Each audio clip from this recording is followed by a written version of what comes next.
Որքան հեռանում ենք բնակավայրերից ու հետսետ է մոտենում բանակային դիրքերին, փոխվում են գույները, օդի ջերմաստիճանն ու անգամ տրամադրությունները մեքենայի խցիկում։ Եվ ահա դեպի սահմանագոտի տանող ճանապարհին, երբ մեզ տեղափոխող ամենագնացն անգամ չի կարողանում հաղթահարել բարձունքի ոլորանները, օգնության է հասնում թրթուրավոր մեքենան։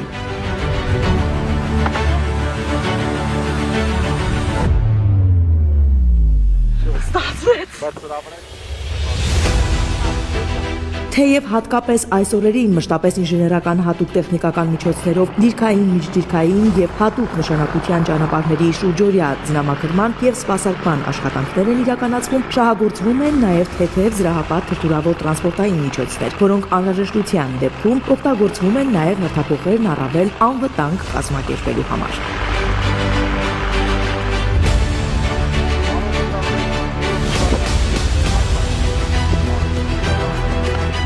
Փոխգնդապետ Աշոտյանի ենթակայությամբ ծառայություն իրականացնող ստորաբաժանումն արդեն մի քանի տարի անընդմեջ լավագույնն է ճանաչվում։ Եվ ահա առաջիկա բանակային դիրքում մեզ լավագույն ստորաբաժանման, լավագույն զինծառայողներն են դիմավորում։ Մինչ հրամկազմը տեղում սահմանագծի իրադրությանն է ծանոթանում, ազատ հերթափոխի տղաները հյուրընկալի հաճելի ջերմեռանդությամբ արագ թեժացնում են վառարանն ու փայտի ճահճատյունին խառնվում է թեյնիկի սուլոցը։ Հերթափոխից վերադարձող անձնակազմի հետ մենք էլ մի բաժակ տաք ըմպելիք ենք վայելում։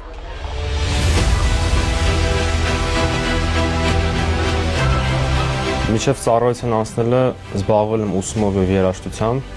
երաժշտական մասնագիտությունից դաշնակահար եւ կոմպոզիտոր, սովորել եմ արտեկում, երաժշտությունը,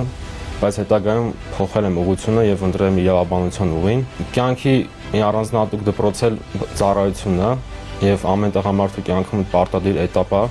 քանի որ կոփում է տղամարդուն այն դժվարությունը, որ տղամարդը առնչվում է բանակում, այդ դժվարությունները քաղաքացիական կյանքում ոչ մի բնակավարում չեն հանդիպում։ Մի լավ արտահայտություն կա, ասում եմ, բարդ ժամանակները ուժեղ տղամարդկանց են ստեղծում, իսկ ուժեղ տղամարդիկ լավ ժամանակներ։ Տղաների ջերմ ժպիտներն ու փայլող աչքերը նախատոնական այս օրերին անկյունում զարդարված տոնական ծառը մի պահ մոռացության են տալիս, որ ավելի քան 3000 մետր բարձրության վրա ենք։ Ծառայությունը օգնելու է մի քիչ կյանքին ավելի ռեալ աչքերով նայել, հրաշալի մարդկանց եմ հանդիպել, ումից շատ բան եմ սովորել ու վերջին մի տարվա ընթացքում նաև շատ հպարտություն եմ զգացել։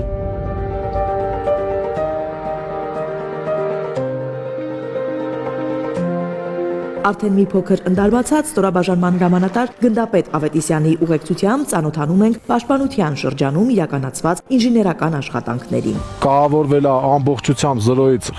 առաջնագիծը, կահավորվել է խրամատաբջիջներ, խրամաճեղքեր, ձմեռը մոտենալուն պես սկսել ենք նախապատրաստվել ձմեռվան, տեղավորել ենք փայտը, հենց այս սնունդը, աշխատանքները շարունակվում է դեռ։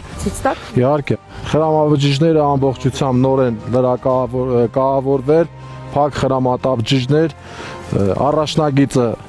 ամբողջ ճակատով կահավորվել է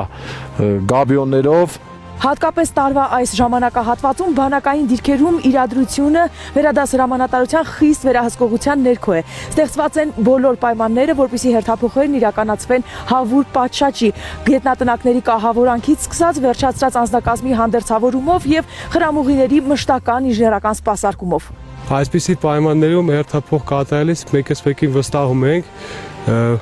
եւ սա մեծ փորձառություն է։ Սա նաեւ հոգատարություն է ու երևի թե հենց հայրենասիրությունը։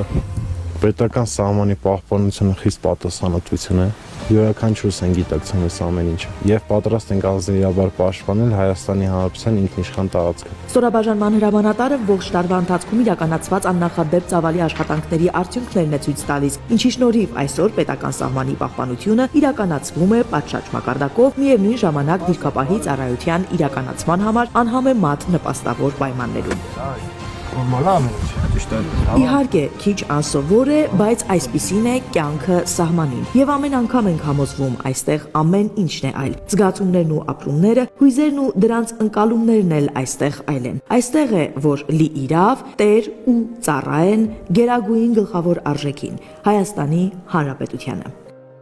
Նաիրա Համբարձումյան, Հովհաննես Գրիգորյան, Զինուժ։